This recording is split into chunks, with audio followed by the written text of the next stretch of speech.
Okay, so we are live. Hello friends, I Joyashree Dey, project lead for the Story Project 13 by www.tellmeyourstory.biz. Welcome you to the fourth episode of Gender Stereotyping series. I am privileged to have with us today Dr. Reema Bhatia, Stephanie Holt, and Dr. Harsha Bhargavi this evening, and we are going to discuss gender stereotyping statement: a woman is a woman's enemy. Tell Me Your Story calls for submission on the writing prompt Gender Stereotyping. Registration are also open for the masterclass on social media strategy for new or aspiring authors. Let me begin with introducing the panelists in this evening. First, we have Dr. Reema Bhatia. Dr. Reema Bhatia has more than 25 years of teaching experience. She is an associate professor of sociology at Miranda House University of Delhi. She has earned her master's, MPhil, and a doctorate in sociology from the Department of Sociology, Delhi School of Economics, University of Delhi. Dr. Reema Bhatia was awarded the Distinguished Teachers Award in 2009, a UGC Research Fellow for 5 years, and a National Scholarship Awardee for 2 years. Her research areas include the gender, sociology of development, visual culture, health, and population. She has presented several papers and participated in several international and national conferences. She has several publications to her credit. Her latest book, published in this January 2021, is Gender: A Sociological Understanding. Greetings, ma'am, and welcome to this evening. Hi, thank you so much. I'm looking forward to the discussion. Thank you, ma'am. Our next guest is Stephanie Hall. Stephanie Hall began as an English teacher in the UK, later becoming the advanced skill teacher. Transitioning to the school improvement, she excelled before becoming the vice principal in Malaysia and then moving to Moscow. Currently, she serves as Director of Learning and Teaching at DSA Mumbai, actively engaged in the OECD Classroom Plus network. Stephanie Holt focuses on implementing metacognition pedagogy. She will keynote at the COBIS conference in London in May, sharing insight of metacognition implementation in schools. Ma'am, a gracious welcome to you on this fine evening. Thank you very much, and it's very good to be here. I'm looking forward to this evening. Thank you, ma'am. Our third guest is Dr. Harsha Bhargavi. She is a passionate researcher, trainer, columnist, and author. Dr. Bhargavi holds a doctorate in communication and journalism from Osmania University, Hyderabad, and has been recognized as a gold medalist during her post-graduation in communication and journalism. Recipient of Dr. CVN PRISI Best PR Manager National Award of the year 2023. With an impressive track record of spanning 15 years in government public relations, Dr. Bhargavi has earned widespread acclaim for her exemplary work. Dr. Bhargavi, moreover, has made significant contribution as an expert affiliated with various universities, aiding in the establishment of innovation centers and facilitating startup marketing. Her dedication to fostering creativity and entrepreneurship aligns perfectly with the goal of government organization focused on progress and development. A warm welcome to you, ma'am, on this beautiful evening. Thank you so much. Okay, so now we can begin our discussion. So let's start by examining the statement itself that we are focusing on today, that a woman is a woman's enemy. So my question to all of them, I will go to one of you each by each. So do you believe that women are often each other's enemies? Why or why not? First, ma'am, Rima ma'am.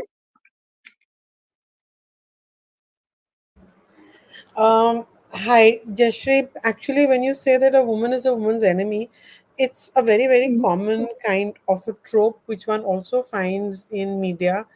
I mean, since Dr. Bhargavi is from the communication sector, she would know this very well. I mean, if you watch any kind of television serials or you watch any kind of movies, it's a very standard kind of a trope. A woman is a woman's enemy, right? Um, Maybe, maybe not. I cannot give you a direct answer because it's a very complex kind of an issue. And the reason is that, if I just say that, yes, a woman is a woman's enemy, that immediately puts women in a bad light. But that's not really the case. If I was to use a very well known term which we use in academic circles, it's called patriarchal bargaining. So I would say when you are saying a woman is a woman's enemy, it's actually a case of patriarchal bargain. Because what happens is in a male dominated society, typically, as the term suggests to you, so you're actually bargaining with the entire patriarchal structure. So a woman who has forever been suppressed throughout her life. So what tends to happen is, she may be so for example, if you were to take the family structure, and in the family structure, typically when a woman becomes a mother-in-law in the South Asian context, I'm not going to generalize, I'm talking specifically in the South Asian context, what one does find is that mother-in-laws typically become, so one can apply this kind of a statement in terms of the family, right? A woman is a woman's enemy. Now the reason behind that is that all your life you've been suppressed, all your life your status has been one of the outsider, because after all, let's not forget, you get married and you move into a natal home, you move into a home in which you are a complete stranger, and you have no bargaining power per se, so you are at the lowest rung of the hierarchy. And so you are you are a woman. B, what's also happening is that you are in a family structure in which you are a complete stranger. So what's going to happen to you? I mean, imagine all your life your situation is pretty precarious, so you try and get you try and make the best of the patriarchal structure that you can. So what tends to happen is that so the moment you come up with so for example, the moment you have a daughter-in-law, then immediately what starts happening is your authority within the women of the family becomes higher than the new entrant into the family, because she's still trying to find a foothold, as opposed to the mother-in-law who has been there for a longer time period. So that tends to happen. Now when you talk about a woman as a woman's enemy, you often also hear that a woman is always trying to discipline her daughter. So mother-in-law, daughter-in-law, so mother and daughter again, as opposed to the father. So again, what's going to happen is that a woman's status in several ways actually impinges upon what her daughter does or doesn't do. So again, the situation is extremely precarious. So then typically what tends to happen is that a mother tends to become extra strict, she tends to become extra vigilant. So in that case, so it does appear as if, on the surface, that a woman is a woman's enemy, but is that really the case? I really don't think so, because what's really happening is the social structure is functioning in such a way that you really have no way out. So what do you do? Hence the statement, a woman is a woman's enemy. Yes, ma'am. I completely agree with you. We cannot be on one side that it is wrong or it is right, because the social structure is supporting both sides. Stephanie, ma'am, what's your take on this? Now, I come from a completely different family setup. So, we tend not to have extended families at all. And we tend to, basically, I am my daughter, are the women of the house. Mother-in-law comes to visit, who's lovely, I might add, and a feminist, which is very helpful. And I think that is partially some of the problem and some of the solution, in the fact that, no matter what, the UK is still very patriarchal. And we're still trying to follow the stereotypes which have been thrust upon us. I can remember as a very young teacher, I was asking for my first promotion. And I went to see the woman deputy head and said, I found this job and I really want to do it. And I put forward all of these arguments. And she just turned around to me and she said to me, it is twice as hard for a woman who is married to get to be promoted. It is 3 times as hard for a woman with children. Now, I could have taken that and I did at the time, that's a really horrible thing to say, that is, she is my enemy. Unfortunately, there is a kernel, in fact, more than a kernel. All the way through my career, I found that to be true. So, for instance, in the international school system, if you look at principals, there's just been a lot of research which has been released, but 85% of principals are currently white. Of those 85% of international school principals, another 85% is male. So, and I think this is where the competition comes in, because there is such a narrow slice available for women that with the pressure for us to conform to the standards that are being thrust upon us, and for the competition for those very small places is high. Much higher, and we are held to much higher standards. And I think that is, that is the key thing among this. And on top of your career, you're also trying to hold down, especially in the UK where we have no help. You're also trying to hold down your family, and as I briefly alluded to in our chat earlier, the double shift. So I would come home and look after my children. My husband's extremely supportive, so he would help out with the chores, but the vast majority of the childcare burden also fell on me. So you've got that dichotomy of trying to fight in the workplace or fight for your place or have the healthy competition for your place. And then you're coming home and having to wear a different hat and a different role. And I think until the patriarchal structures are completely broken down, we are in an exceedingly difficult position. Okay, ma'am. This is also true. Like some of their background is different. So, but from the patriarchal perspective, it's all same. So, Harsha, ma'am, what do you think about this? Yes. So initially, when I saw the title, "Woman is a Woman's Enemy," so I was surprised. So why we are giving such a statement from your Tell Your Story group?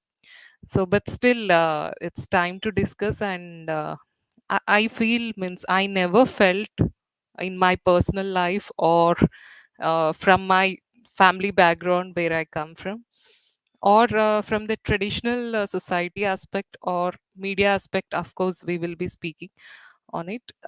So here, one thing is our first friendship. As a woman or a girl is with the mother, so mother here is a woman. And in a joint family also we have a sister, we have many other daughter-in-law, then sister-in-law, so many relationships are there where woman plays a key role. So sometimes we can't express our emotions, so there the woman of the family takes the lead. So though it's shown as or picturized in a different aspect in the media side, on various platforms, talking about how a woman among the family or in the office premises being harassed by the other woman. So I say the percentage of the woman harassing the other woman is less than the experiences and the beautiful moments that we share with the woman on the other side. So it can be mother, sister, or friends.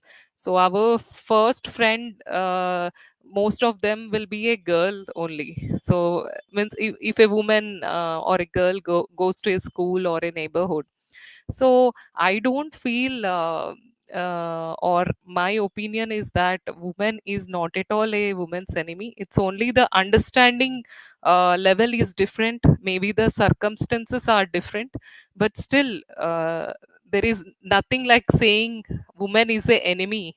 So because I come from Mahila University, Women's University, Tirupati, and I was unanimously elected as a chairperson.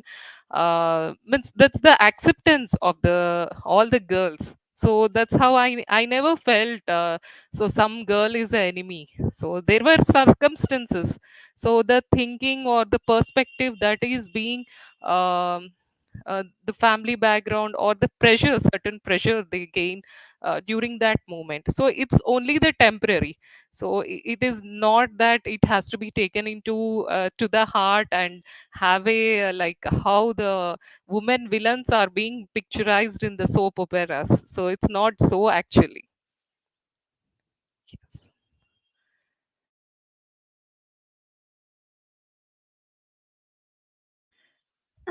Yes, both of the aspects are true. Cause hello.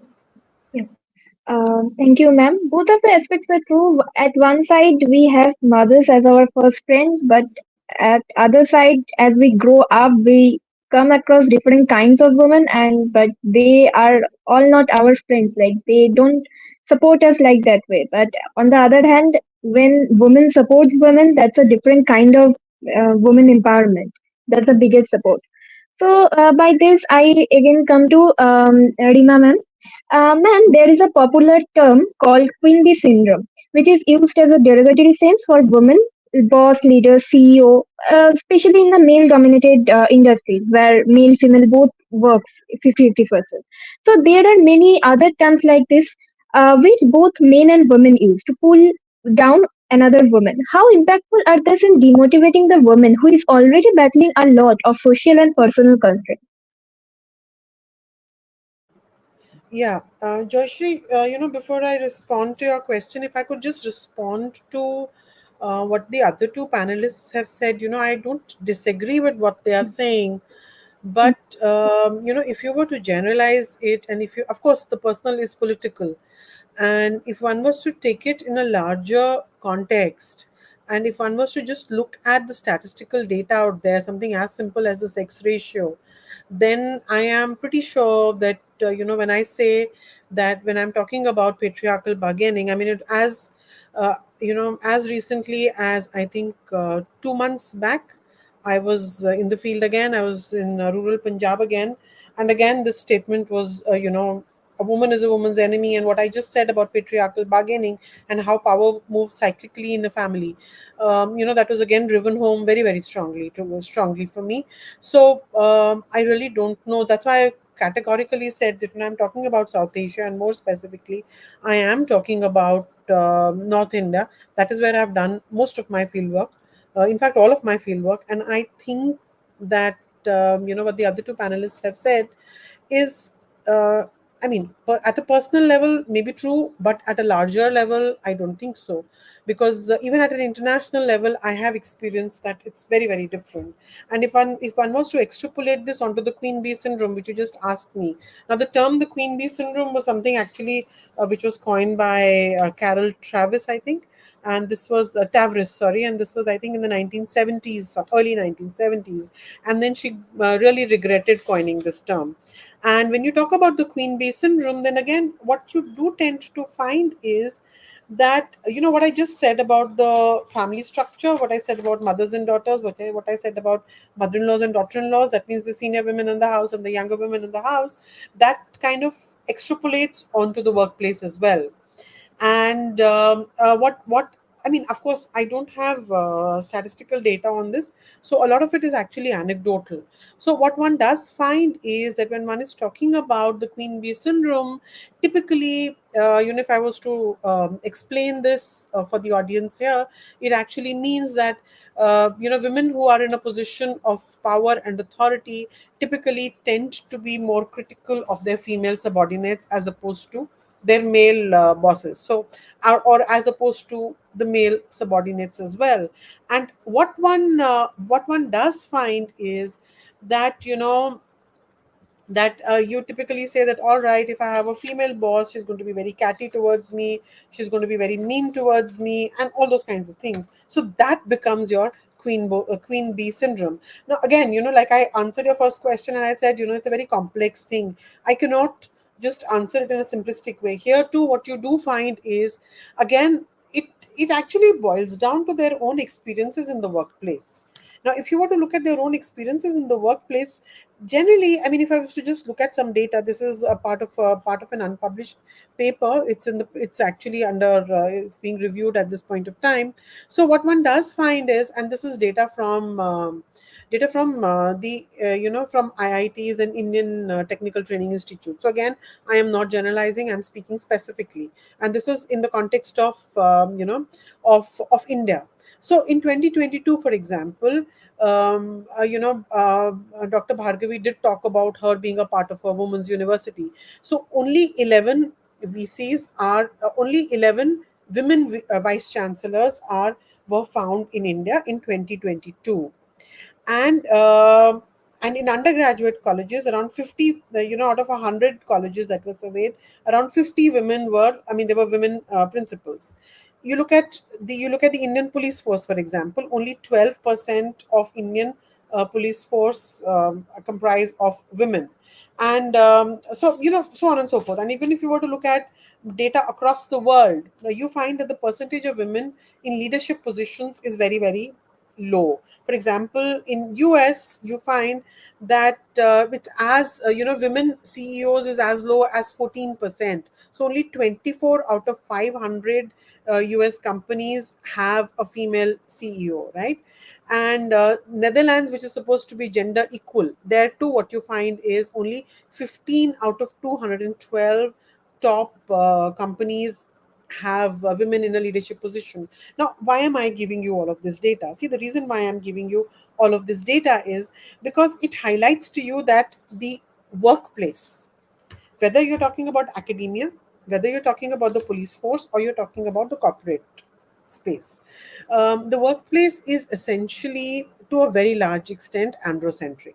So you do find more women, more men working in the, more men as opposed to the number of women there. So what tends to happen is, imagine a woman entering into a predominantly masculine workforce. Now, the moment she does that, what's going to happen to her? See, what I said about a woman getting married into a new family and, completely alien, and of course, the context is different here. So, what's going to happen is that for women, she has to develop her coping mechanisms. Now, for her to develop her coping mechanisms, what does she have to do? She has to fight it out, because it's, after all, it's a dog eat dog kind of a world. I mean, you've seen so what tends to happen is that these women have experienced a lot of gender bias in their own careers. And what begins to happen here is that, the moment they enter the workforce, since they are experiencing so much gender discrimination, they're experiencing so much, so much bias in the workplace. So women, therefore, tend to portray themselves as more, as more masculine in some ways. And the moment they go up the career ladder, the moment they are in positions of power, so you see, the queen bee syndrome is actually not a cause, but it is a consequence of the gender discrimination that continues to prevail in the workforce. So what they do is, see, I'm not a psychologist, but I'm assuming, psychologically speaking, what's going to happen is that you have faced so much discrimination. I mean, you've compromised on so many fronts the moment you're entering into a corporate workforce, for example. So, what's going to happen is that you begin to expect more from your women employees. You begin to think that, look, if I have done it, why can't she? So, you tend to become harsher as opposed to the male employees. So a part of, and this is also, a part of your socialization when you're growing up. Women, there are lots of studies on this. I'll not get into the details of this, but what tends to happen is that leadership skills in boys is, I mean, Stephanie would know better about it because she is in education. Leadership skills in boys is more appreciated than leadership skills in women, if you're talking about a co-ed kind of school. So what's going to happen is that women who are in senior leadership positions, therefore, they are, they tend to behave, I mean, you view them as queen bees, you tend to view them as catty, you tend to view them as mean, and you tend to think, all right, what's going to happen here is that, there is also, you in some ways think that this woman has betrayed the sisterhood amongst all the women that should be there, which Dr. Bhargavi also spoke about. So you think that there has been that kind of a betrayal in, in my sister, in the sisterhood. Plus, also think of this, queen bee syndrome, also, it tends to make the work more stressful. But what also happens is that you do find that a number of women are actually also working in the healthcare sector, for example, or they're also working in education or in social work, in which there is always a lot of shortage of manpower or human resource.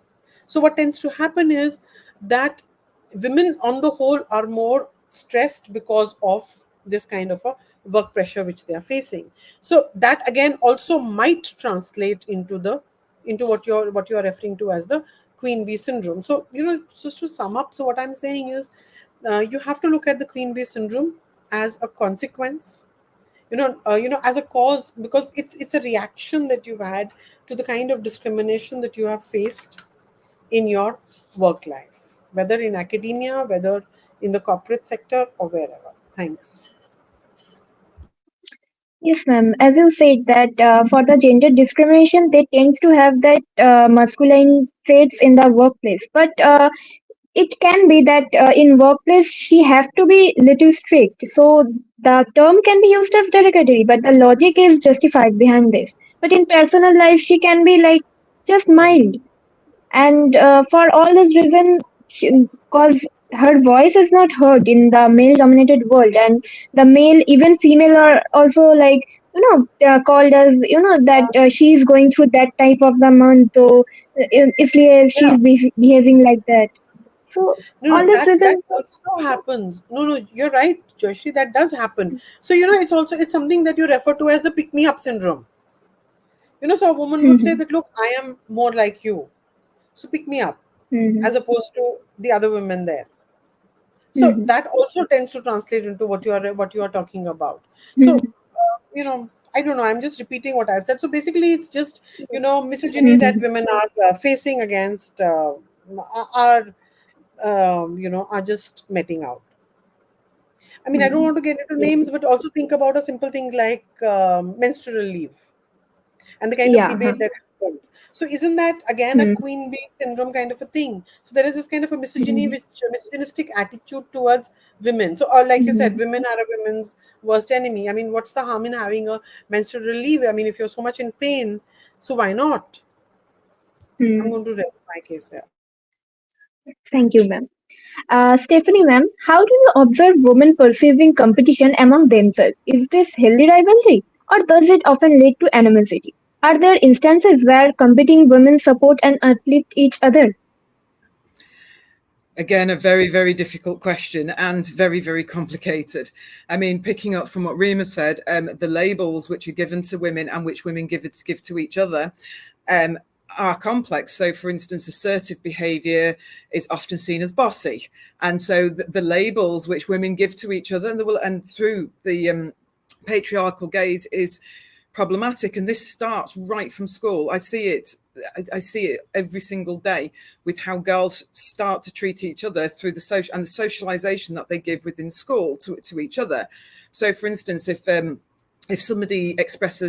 one girl expresses her feelings quite honestly and says, I'm hurt by this, I'm not happy with what you're saying, the girls will try and pressure her to conform to their point of view. It doesn't matter whether they're saying that the sun is orange. They want the person who's just said the sun is yellow to conform to their view that the sun is orange. And the pressure, I would say, on girls and women within the workplace to conform to what is going on is problematic. And part of that is that these male behaviors, such as over competition, again, cutting each other out, and some of the poor behaviors which are encouraged in men are encouraged in women, but then given really bad names. So it just seems as though you can't win some of the times. And I think consciously, I've been quite lucky in the fact that the people who have mentored me in my career and supported me in my career have been men, never women. Because, and I have no clue why that is. However, I have to consciously make a decision to mentor women and do so. So I still keep in contact with teachers who I haven't worked with for between 3 and 10 years in some cases, talking to them about their careers, supporting them. But that is a conscious effort on my part, because I too have been socialized into displaying poor behavior. And maybe, something that somebody might see as being harsh, it's not, it's just to the point. And particularly culturally, I come from a relatively direct, the British are not known for being too direct, but are relatively direct compared, and so something which I would say direct, which in a home context is actually quite soft, isn't perceived as that, say, here or in Malaysia where I was before. So I think as well, there's so much, and the metacognition that I use to consciously think about my own behavior towards the women in the workplace and towards the men in the workplace as well is important, because the more I consciously think about it, the more that it becomes routine. But it's very difficult because the socialization that I've got from my primary socialization and my secondary socializations throughout my life are very hard to overcome. Thank you, ma'am. Ma'am, Harsha, ma'am, how do you perceive the media portrayal of Sas Bahu stereotype and its impact on the society? Can you think of examples from movies, TV shows, or advertisements that perpetuate the idea of women being adversary? Yes, so media here plays a very crucial role. So media should be like whatever Reema ma'am is talking about, the research figures. So media plays here a crucial role to change the perception as such. Say like in the approach of Saas Bahu. So we always think that mother-in-law is like very strict. She doesn't accept anything, and as a bahu means the daughter-in-law, she is a outsider. So it's already a division is created, and the ecosystem that is created from the younger age, it's being inculcated or portrayed in such a way that we create that difference. So this is mother-in-law's house. Mother-in-law is such a villain character. So this kind of stereotyping or portrayal in the media has led to a lot of very good TRP rating soap operas, but there are still joint families and very good mother-in-law and daughter-in-law relation. So media has to bring those stories and those emotions, so how they can adjust in a new family, and how they can accept mother-in-law as a mother, own mother, or sister-in-law as a own sister. So how these emotions can be brought out. So media here plays a very crucial role, so that the conflict that is being created before, it can be normalized. And this has a very serious impact on the psychological health of the daughter-in-law or mother-in-law. So here under the pressure that say mother-in-law says something, no for something, so there is a reason she doesn't indicate right that time, but there is a reason. So during that circumstance, daughter-in-law should not go into a pressure, or should not be impulsive at the time, or the emotions that are carried away immediately by the daughter-in-law. So like say I want to give the example here, the most effectively run serial of kyunki saas ki bahu kabhi bahu thi, and one more Diya or Bati. So there is a huge difference, means the timeline kyunki saas bhi kabhi bahu thi was uh, running during that time. It was more like how the conflict relationship between the saas and the bahu. And if you see the Diya and Bati, so how the daughter-in-law tries to convince the mother-in-law that she can manage things, and as a girl she can perform the role of means take up the role of a police officer and a career along with the family responsibilities. And later on, how mother-in-law and her own co-sister in the family tries to support her in their in her official duties. So this is how the perspective has to be changed. So means I rate that serial as a very good serial to bring such kind of orthodox family to rethink, means how we can accept daughter-in-law. And like say advertisements, so advertisements it's more focused on now the Gen Z kids, and the afternoon serial segment, that's what we call it as soap operas. So advertisements there show like women are very confident if they are fair looking or use such kind of creams, and though these are accepted by the families or in the office. So all these have a larger impact. So I feel now the advertisements in the prime time have changed, but still that 2 o'clock serials still the um, afternoon, especially those segment advertisements are still managing to show the woman in a very much submissive role, or some kind of portraying her uh, to be glamorous and beauty consciousness, and she is more like a cocoon in the family. So these kind of content has to means rethinked and thought of, means how the woman role is being changing every day. So this is not actually represented on the media so far. So it will take time, of course. So that's what the examples. Yes, ma'am. That's also necessary. And as you said, as you mentioned, one of the serials that Shaaz bhi kabhi bahu thi.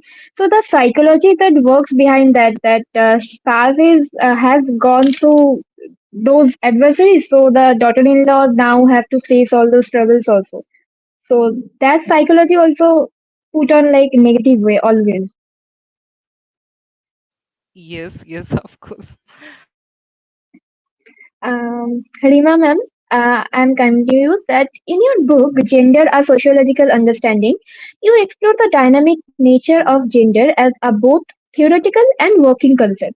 So, how does this approach help in challenging the entrenched gender structure, such as the stereotype that a woman is a woman's enemy, that is today's topic? And what insights does it offer into fostering a more supportive and collaborative environment among women? Yeah, Joyashree.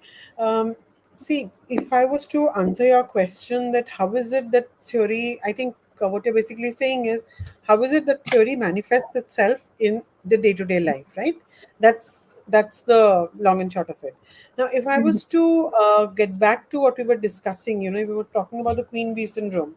Now, theoretically, if you were to look at the queen bee syndrome, like I said, so many percentage of women are here and so many percentage of women are there, etc., etc. So that becomes your theory. That becomes a theoretical understanding of the entrenched gendered structures in the workplace, right? And also, so the moment you begin to understand this, the moment you begin to also understand that women whom you are labeling as the queen bees are actually women in positions of authority, and women who are in a position of authority because they have faced a lot of gender bias in terms of their work life, and that is how they have managed to be wherever they are, right? Now, so if you were to begin analyzing this and try and understand this in terms of how is it going to foster a more collaborative environment amongst women, then what you can begin by understanding is that, look, she had to start let's start listing out what is it that she's had to face. She's had to face a lot of bias. She did not get too much support from the organization in which she is working. Something as simple as menstrual leave, and even something as simple as maternity leave. Many organizations grudge their employees, women employees, maternity leave, right? Plus, what also happens is, for this woman, she's made many personal sacrifices to be where she is, because let's not forget the glass ceiling. Plus, what you're also saying is that this woman has had to be exceptionally committed to reach and to breach the glass ceiling and to reach where where she has reached. So what's happening is, so what you're actually saying is that because of this kind of a realization, women bosses begin to expect more from their subordinates, because they know that as far as women employees are concerned, if they have to achieve something, they have to be super committed. And if they have to be super committed, that means the kind of sacrifices which they make have to be more than what their male counterparts are doing. One of my very favorite quotations, this is by one of my friends, who, when she's completely swamped by work, domestic and professional, he very eloquently said, "I wish I had a wife." Right? I said, "Oh yeah, I wish even I had a wife." So having a wife is a wonderful thing. It takes away so much burden, and I thought she summed it up very beautifully. Right? So what's happening here is, so So the moment you begin to realize this, that okay, she's not really catty, she's not really being bitchy towards you, she's not being mean towards you, it's just because the organization is like that. It's just because she's had to, like I said, pick me up amongst the other women. She's had to prove herself as being different from other women. So the moment you begin to realize this, right, you begin to identify the latent misogyny in your own socialization. As women, we are also very misogynistic. See, and how does misogyny work out? I was just kind of, while I was reading up for this panel discussion today, so I was just having a discussion with some of my young colleagues. And, so what really comes out is, see, because of this kind of internalized misogyny by which, which we have internalized while growing up. So what has happened to us? Strong female friendships are not very many there. I mean, strong women friendships are very difficult to find. A simple example, Stephanie might not agree because maybe that's not happening in Britain, but in India it does. Let's say I want to go out for a drink with my friends, or if I want to go out for coffee, for women of my age, younger generation, it might still be happening. Most of them don't have time. And why do they not have time? Because they are actually waiting.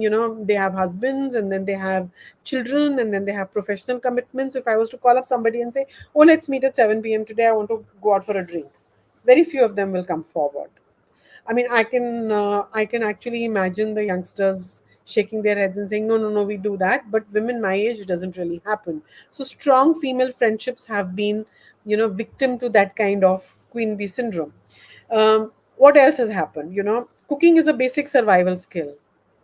So women have given up cooking to a large extent. Many young generation, like my daughter, for example, no, I don't want to cook. Why? Because it's a woman's job. So you've distanced yourself from it. Whereas and so what are you doing? You're losing out on a life skill. What's also happened? Women, in order to appear more masculine, in order to appear very, very efficient, many of them have also given up their femininity. Something like as simple as hating the color pink, for instance, or really dressing up and going to the workplace. Though it's different in Europe, I'm told, but in India it really doesn't. I mean, you have to be very careful about how you're dressing and what is the kind of image that you are projecting. So what I'm saying here is that the insights that you are getting into in terms of, so the theoretical insights feed into your everyday work, and which leads to a more collaborative and a more supportive environment amongst women. Yeah, thanks. Thank you, ma'am, for putting up so many aspects like that women go through. Next, I will come to Stephanie, ma'am. Having worked in various countries like Malaysia, Moscow, and now in India, so have you noticed any differences in how this stereotype is perceived or addressed in different cultural contexts? Very much so. Very much so. And I think it depends on whether I've worked in two more direct countries. Russia's a very direct country. And what I mean by direct is that people will directly say if something is bothering them. And so they'll address something. So, for instance, I can remember in Russia, my female staff were very unhappy because the bins where they put their sanitary ware didn't have a top on, and the bathrooms were unisex. So the women came straight forward without embarrassment and asked for a bin lid, which is a very simple thing. Whereas I don't, that certainly wouldn't have happened in Malaysia. It would have had to have come in a very, very indirect manner, whereupon I guessed what on earth was going on, because, there's perhaps not, they don't want to come to me as, somebody in authority for a start, and the inability to express themselves directly. And I think that's one of the things that over the last 18 months I've personally been working on, is becoming less direct and consciously doing that, and consciously sort of taking a little, sort of asking questions more around a topic, so that everybody feels a lot more comfortable. And I think as well, Russia, the UK, the West, individualism does lead to, I would say, more overt competition. So, it is encouraged that women are ambitious. It's encouraged and it's valued. Whereas I would say, in certain, in less direct countries, women being overtly ambitious, they will get labelled with being a queen bee, which is again a little bit unfair, which perhaps wouldn't happen to a male colleague, although perhaps it would. I think as well the gender roles and expectations are more ingrained in indirect communication countries. Whereas I think perhaps in the UK and the West, the gender roles are blurring. So, for instance, it's pretty normal, although we were the first family in our social circle where my husband stayed at home to look after the children. I went to work. Now, at first, that was, we were the only ones, but by the time that we moved abroad, we were pretty much half within our social circle. Whereas I have, in Malaysia, I've had men come up to my husband and sort of pat him on the shoulder and say, wow, that takes a lot, bro. And I'm like, why is he being rewarded for being a dad? He's just a dad. This is an equal partnership here. So I think, until that sort of equality of roles comes down both in the home through socialization, and in the workplace, we have to consciously think about it, and we have to consciously model, and it has to become not unusual for, a mum to choose to go back to work early and the husband to choose to stay at home. And I think that, and it's about that choice as well, because I think for my mum's generation in the UK, my mum didn't really have a choice. She had to stay at home with the children because there weren't the childcare facilities. Whereas the choice is kind of taken away from us in the West because childcare is so expensive. So you have to make a very, very bold decision, because the West is extremely expensive and it does need two wages to run your household through it. So in a way, that's taken away again the choice. And I think that's always the thing, is the choice of what role you want to have and what role you want to fulfill should be there, where it is not necessarily. Yes, ma'am. The choice is very much important, and beside it, the support from your loved ones is also important. No matter she or he, that is. Now I'll come to Harsha ma'am. With reference to also the Reema ma'am what has said, the friendship aspect, I want to ask you that in the light of research suggesting that men and women may have different expectation and experiences of friendship, how do you think this dynamic influence the stereotype that a woman is a woman's enemy? Do you believe that the preference for male friendship over female ones among today's generation reinforces stereotype? And if so, how can we address this in a way that promotes solidarity among women? Yes. So here, as Reema ma'am has given some statistics, so I exactly don't remember the statistics while I was working on a project mm, collecting data of women journalists working in South India. So it was a long time on this research project. It's a UGC project. I was associated in collecting data, interviewing women journalists and their challenges. So here there are two aspects. Means that is one research. Another one is working with the government sector from the past 15 years, from the ground grassroots level to the central government level. So there are two kinds of relationships or the supportive role normally when women are in the leadership role. There is a very poor support that they receive from both the genders. So it's not only the women, even the male community, means the male officials who are there at the ground level, means they give a poor support. Means they think that what she can do and how she can do without us. So there are these aspects really affect the leadership role.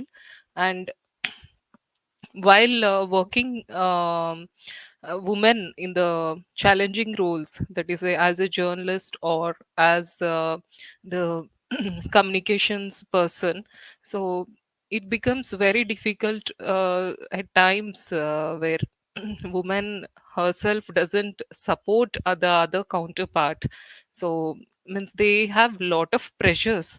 So but still this has to be sensitized, and a lot of research has to be taken place, because certain roles are in such a way that without proper support, means I don't say friendship here, it's just the understanding, the empathetic part of the job aspect. So one, there is a giver of information, or other side there is a taker of that certain benefit. So here the two genders, it can be male or female, but there is not much difference. So I don't say here the friendship matters a lot, but in a work environment it only matters how empathetic you are towards the job. So, and other side, dealing with the welfare programs, or implementation of the development programs. So here there is a large sector of women community that the programs has to be implemented. So here understanding them, and preparing them, or sensitizing them towards a certain program is also a very challenging. And we need to guide them in a proper direction, means like say usage of sanitary napkins. So it's a sensitive topic when we are going and talking with the rural population, or there is some kind of new flu that is being spread. So how we are going to communicate with them? So in this aspects, there is very important to have support of the women communities, like say for example the SHGs, self-help groups. So most of them are women. So how we can sensitize them? So it's not, means as a official you can't take the leadership role here, so you have to be part of them. So otherwise they can't understand you, and there is a large barrier that is being created. So means this is what the today's bureaucracy is seriously facing the issue in penetrating certain good welfare schemes that are being promoted by the government at large. So especially in the aspects of education, health, and uh, security, means how they can utilize the services of a police station, so women police station. So while I was working with the police department, it was the time when the new NRI cell is being established by Telangana State Police. So I used to find a different kind of cases that used to come. So how we are going to address them? So somebody is coming with a problem and still you are pushing them into a problem again, so they are coming for a solution. So lot of counseling, and uh, different problems. So like say for example, uh, I was helping out in a case where information used to come before to the media. So how I had to convince them so that they don't put them on the TV before, because unless some kind of justice is done, you will be getting the breaking afterwards. So how we can convince them? So like a girl was being shifted from one place to another without the notice of the parents. So it's actually a kidnap case. So that was girl was speaking over a mobile, somehow from her bathroom, where the uh, um, culprits have shifted her.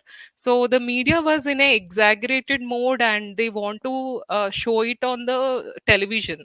So here they are forgetting that she is in some kind of danger situation, or the situation where she needs immediate support. So this sensitization is lacking. So at all the ends, so it can be at the administration level, or it can be at the media level. So these all stakeholders should come together, and see that this the broader idea of whatever the reinforcement or the how we can combat this stereotypical understanding. So means here I conclude by saying that it's not the only the women friendship, so both the genders should support um, at the leadership role of the women.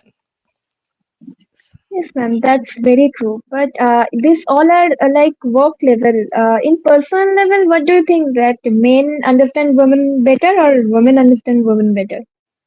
There is nothing like that, so it depends on how you present your emotion or your understanding.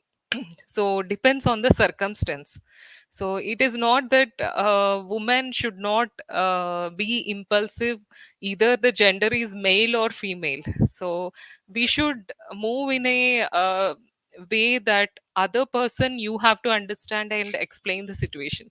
So otherwise, it's like more like both the genders react in the same way. But of Mm. course, the perspective, understanding that we normally approach means if I have any problem, so first I call my mom. So I don't call my father immediately, means it depends on the issue that I am dealing with. So the emotional support normally is given by a girl itself. Even the friend I call uh, the woman, means the my friend as a girl only. So it's not that the male friendship sometimes depends on the issue I have. So that's Okay, ma'am. Thank you for your opinion. Ma'am, then I will then come to again Rima ma'am. The Freudian term narcissism of small differences is basically the idea that the more a relationship or community share commonalities, the more likely the people in it are to engage in a interpersonal fights or mutual ridicule because of hypersensitivity to minor difference. So, have you ever caught yourself or anyone else thinking negatively about another woman, like she got promotion by unfair means? Examples, these are. So, how can we challenge our own internalized beliefs and biases? Okay. Yeah, I am a human being, so I do tend to, so I think like all human beings, irrespective of my gender, that does happen. One does tend to think, oh, how did this person get the promotion, or how come this person is being lauded and I am not? I think that's true for men as well as for women. That does happen, doesn't it? So I think it's a very natural human thing. But having said that, uh, what what's really important is how is it that you challenge this? I mean, how is it that you kind of overcome this? How is it that you do not let it overpower your interactions? Dr. Bhargavi very beautifully did say that the emotional aspect of all relationships is very, very important. So if you are talking about the emotional aspects, and I think thanks to the feminist movement, you do talk about emotions, you do talk about, you do talk about the personal being political. So you do begin to realize, you do begin to understand it in a larger context, and that helps us understand our own internalized beliefs and challenges. You do begin to realize, all right, why this is happening to me, or why is that happening? Because after all, like I said, that what's happening is that you do find a lesser number of women in the corporate sector, as opposed to the number of men. So if there are lesser number of women, so obviously if there is a glass ceiling, so obviously there is going to be a lot of discrimination. There's going to be a lot of biases, and that will obviously lead to a lot of feelings that why did she get it and why did I not get it? Again, the queen bee syndrome kind of a thing. So yes, like other human beings, I too have often caught myself, and I've tried to rationalize it and try and understand it and not let it impact my relationships with people.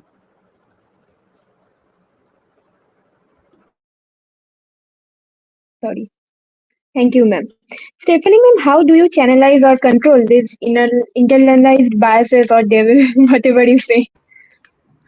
Yeah, and I think that is down to your own metacognition and your own thinking processes, because as we are all human, it made me smile very much, because I think we've all been in that situation. And I think it's looking at the stereotypes and looking at why they're constructed. So I teach English. That's what I teach in the classroom. And I also teach sociology. And I think those are two beautiful subjects in which I can support young people and myself, because I think learning is a two-way process.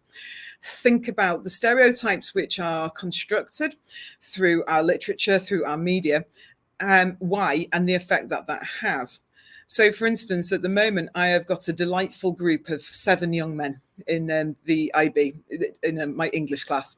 And at first I thought, I'm going to do sci-fi and I'm going to go for small books. And I thought, nope, stop. You're conforming to gender stereotypes.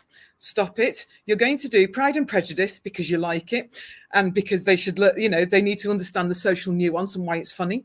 And we looked at the Barbie movie and we looked at the construct of feminism and Ken and what a raw deal poor Ken got. And we had some fantastic conversations about why Ken, was given such a terrible, terrible part and had such a terrible time in the film. And we've done an awful lot on toxic masculinity and looking at the stereotypes, because I think, our duty is to socialize our boys.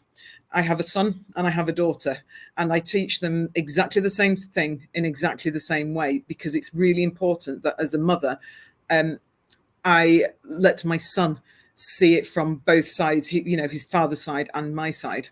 And I think it's really important for our boys to do so. One of the nice things that happened at school very recently was we had some menstruation awareness. And how we did it was we got the boys to lead. So we got we got the elder boys in 12th grade to lead the conversation, to show that it can be cool to talk about these sorts of things. It's not, disgusting. It's not horrible, because we'd had some problems with the boys misunderstanding where the girls were coming from. We've now got products available in all the toilets, right the way down to quite young children. And we've explained it in quite a mature manner, and we've destigmatized it throughout the whole school. So, the girls can now pass products between them without having to hide it up a shirt sleeve or pass it out in the corridor. Amongst the younger years, it's become strangely cool. They have the small girls in the 5th grade actually have a special table where you're cool and you get to sit there if you're cool. But it's worked wonders within the school. It really has. And it's, instead of it becoming something that's taboo and silly and that can be used as a weapon against girls, it's become a celebration. And in a really small way, I know that, we're going to send out our young men into the world not afraid to talk to their wives about and girlfriends, sisters, cousins and friends about how they're feeling this month and how it can really impact on, on their work and on their lives in a general basis. So that has been really good. And I think it's small steps, very, very small steps, because, every battle that we win, we then get, I think there's been, particularly on the internet, we've got the Jordan Petersons of this world. We've got that toxic masculinity, which the young boys have really tapped into, which has made the situation within schools in particular, has made the situation worse.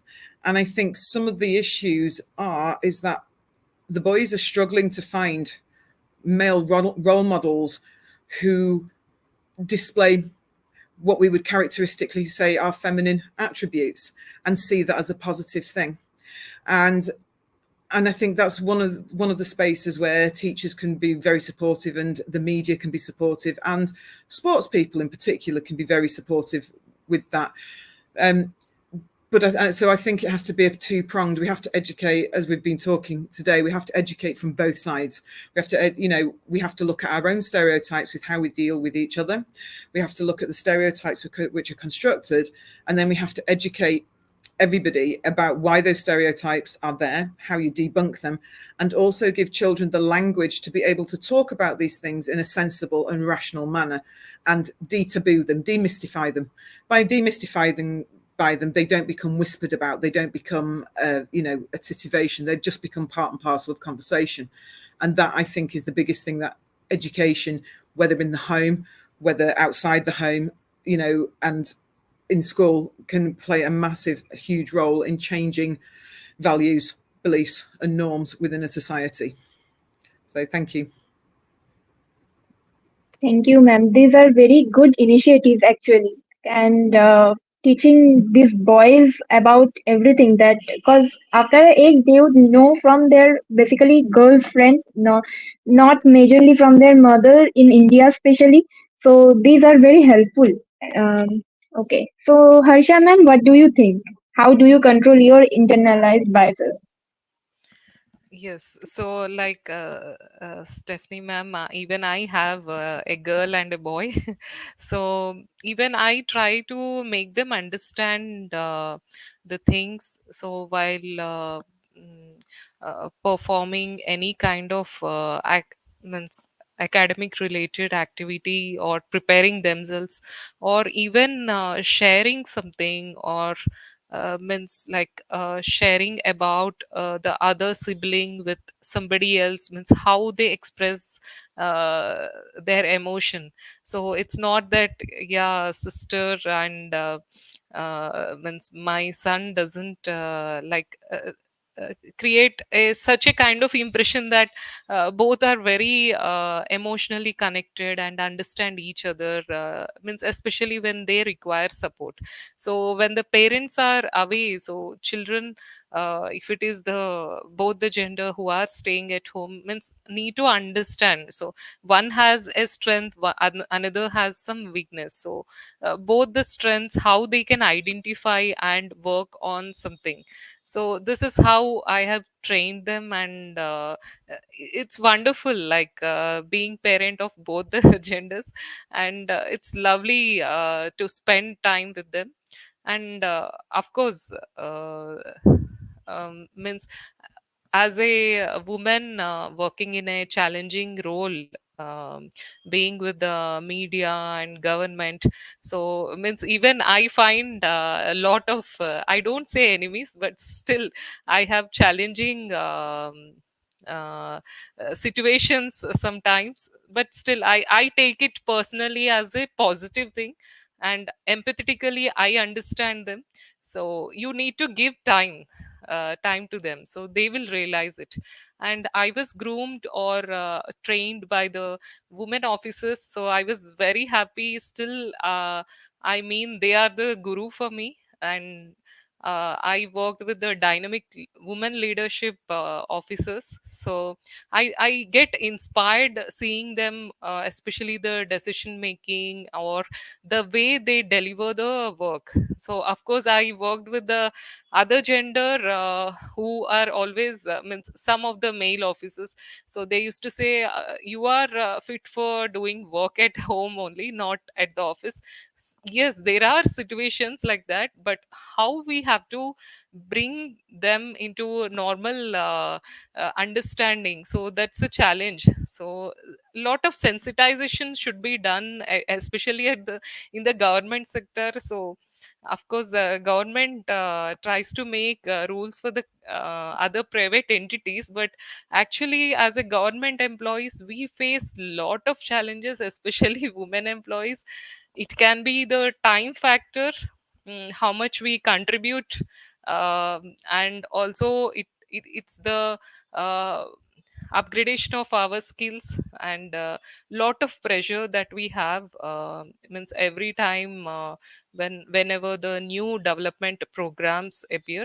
So of course I'm out from that ground level work, but still means the women who are there being transferred every 2 years, means a lot of issues, as a government employee. So I find there is very um research is lacking in this issue. So if professors like Reema ma'am takes the initiative, there are a lot of issues and that will be coming out, how the women employees in the government sector are working. Thank you, thank you. Thank you, ma'am. Uh, At least we all are human beings, so we all have our good side, bad side. But I am pretty sure the teachers like you all and the guidance from you all, it will help the younger generation to realize this stereotype. I mean, breaking the stereotypes and realize the relationship between men and women in whatever base. It will more helpful. So thank you everyone for very insightful conversation in this evening and for your time. Tell me a story call for submission on the writing prompt gender stereotyping. Registration are also open for the masterclass on social media strategy for new or aspiring authors. We hope to hear from you. Till then, stay well, stay happy, stay together. Good night. Tata. Thank you. Thank you. Thank you. Thank